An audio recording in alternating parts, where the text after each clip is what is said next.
Welcome back, everybody. This is Doc and Lefty. We actually have some new information out there on the website. A couple of new blogs. Go check that out. World Wide Web, docandlefty.com. That shows how old I am, Maddie, saying World Wide Web instead of just saying the domain name. Lefty is off doing Lefty-type things. He's preparing for a trial this week. He is going to go into the land of Knoxville and slay dragons tomorrow, so hopefully good luck to him. Tonight, we have Charles Aldrich, Libertarian candidate for U.S. Senate, presenting tonight to take all the questions that I have. Now, during the break, our wonderful producer, who's extremely talented, came in and said, yeah, I have family up there getting pepper sprayed.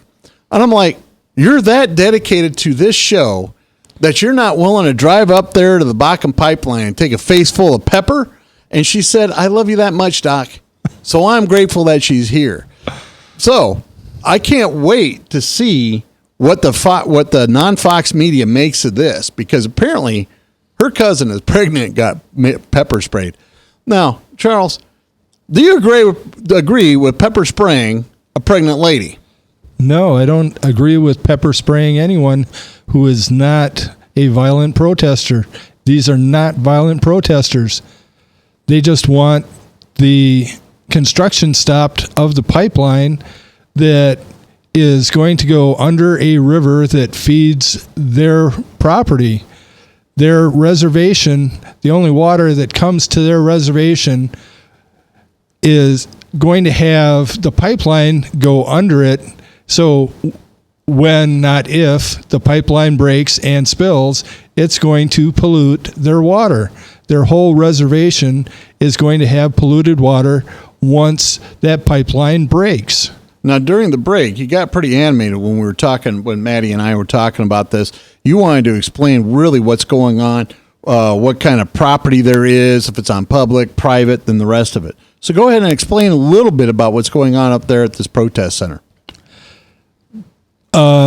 The people who are protesting are not only from that one tribe, because they're coming from the West Coast and eastern states and the Midwest states.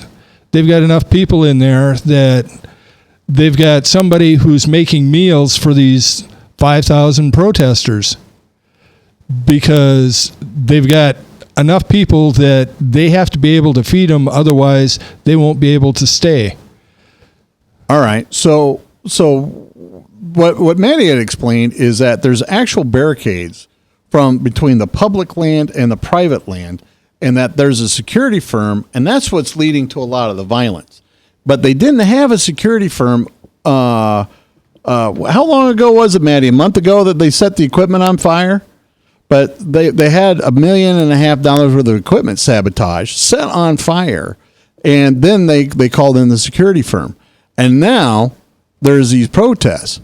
How would you, as a senator from Iowa, how would you try to get the two sides together to resolve this? I mean, do you think there's a solution to this that's in the middle? Yes, there's other solutions that they could look at. The routing of the pipeline is one of them, because it doesn't have to go that close to that tribe. It, like you were saying, there's another pipeline within a mile of where this pipeline is. So if they updated the old pipeline, they would have a better outcome than trying to put in a new pipeline with new problems, because they're getting close enough to the reservation that they're going to affect the water of the whole reservation. Well, but my issue with this is you're going to have to transport oil for the foreseeable future, and the safest way to transport oil is a pipeline. So your issue is really with the pipeline, or is there much more of an issue? Because I can tell you, transporting it by train, you get a spill every other day. I mean, that's how it goes. I mean, it's so common, it doesn't even make the news. However, a pipeline burst, like happened. I believe it was the Exxon pipe busted underneath the river. But the truth is that was easily, you can shut off the pipe. Yeah, now you have oil in the river, but now you can contain that oil. Whereas with a spill with a train, it falls over and that train drags out oil for miles and miles because it can't slow down. That's what we know and that's what we see. So what would be your alternative then to pipe to make it safer?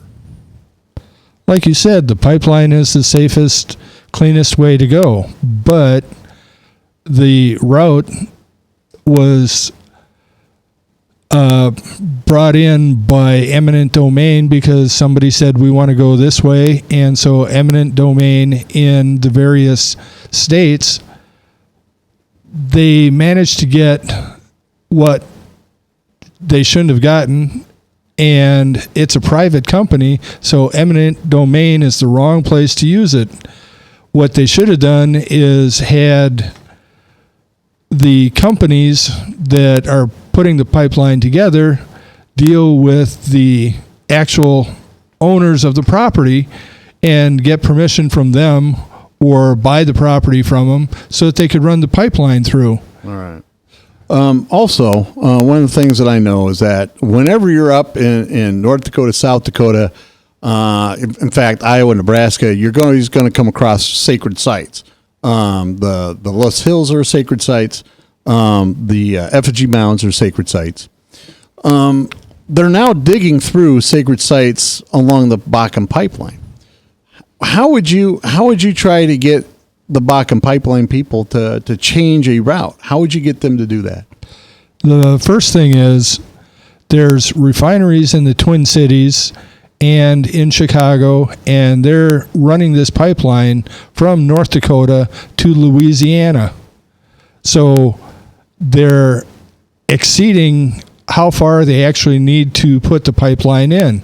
If they would run it to the Twin Cities and use that refinery, or to Chicago and use that one, or run it to both of them. But the oil that's going to be transported in Keystone, which is dead, and Bakken, neither one of them are scheduled for any kind of refineries here in the U.S. Did you know that? I wasn't aware of that. None of this oil is meant for our markets. This is going to Louisiana to be loaded onto a transport to be transported to a place, basically China, that's going to process it there for their own uses because they don't need gasoline; they need different kind of fuels. That's where most, in fact, the tar pits up in Canada, almost all of it goes straight to China and India. So this pipeline is not meant for our use, which I think, if we're going to be building a pipeline through America, it should come to American consumers. And that's just me. I think you can agree with that.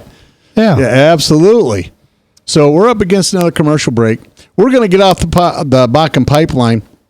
We're going to go on to other things, such as Second Amendment, abortion, and of course, libertarians hate it when you call them pot-smoking hippies. But we're going to sit there and figure out, are they really pot-smoking hippies?